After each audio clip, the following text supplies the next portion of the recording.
So how much do you need to retire? Let's talk about that. This happens to be, by the way, this is the number one question that Americans have about money. How much do I need? How much should I have? I'm going back again to Fidelity here. This is Fidelity's commonly referred to statistics of what they tell people you should have. So at 30, they say you should have 1 times your annual income.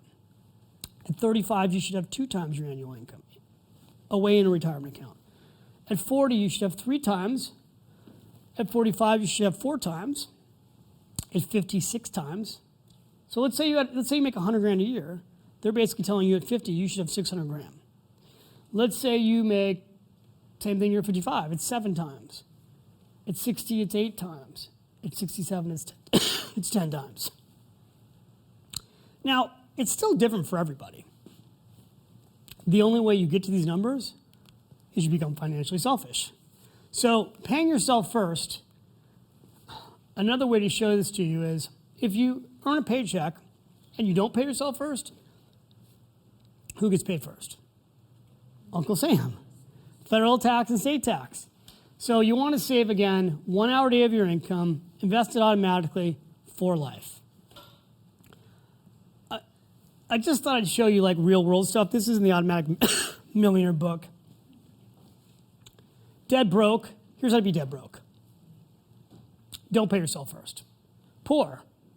Think about paying yourself first. Don't actually do it. Tell yourself someday. Middle class. Here's the middle class number, 5 to 10%. That's not enough.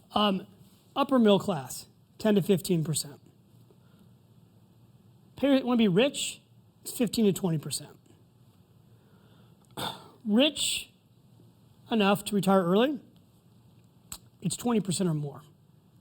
Everybody is trying to move towards the FIRE movement, is 25, 30, 35, 40, 45, 50. When I went and wrote The Automatic Millionaire originally, I lived in San Francisco. And I used to get my hair cut at a place called Sam's Cut. It's $12 haircuts in San Francisco in the Marina. And the guy who cut my hair was a guy named, guess what his name was? Sam. Sam was from Vietnam, so his name wasn't really Sam. And Sam literally, like, quote unquote, came over on the boat at 17 years old without literally like nothing. Like, I think he told me he had less than $75.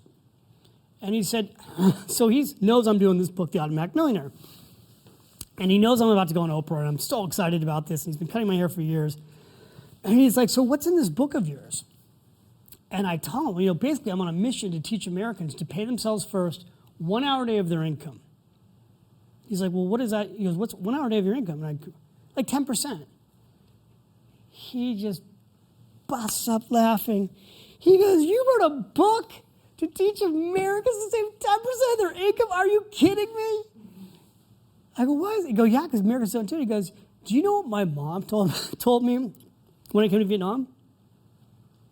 No, Sam, what'd she tell you? She told me I should live off of 10% of my income. She told me when you get to America, you live off 10% of your income and you save 90%. He goes, you know what I did? He said, that was crazy. I lived off of 25% of my income. I saved 75%. I was wild and crazy. I mean, my gosh, I was in America. He said, for the first 2 years, I go, seriously? Because for the first 2 years, he's like, I literally ate bananas and rice.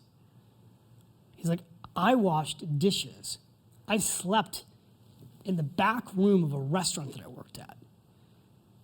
When I met Sam, he was still young, like his late 30s.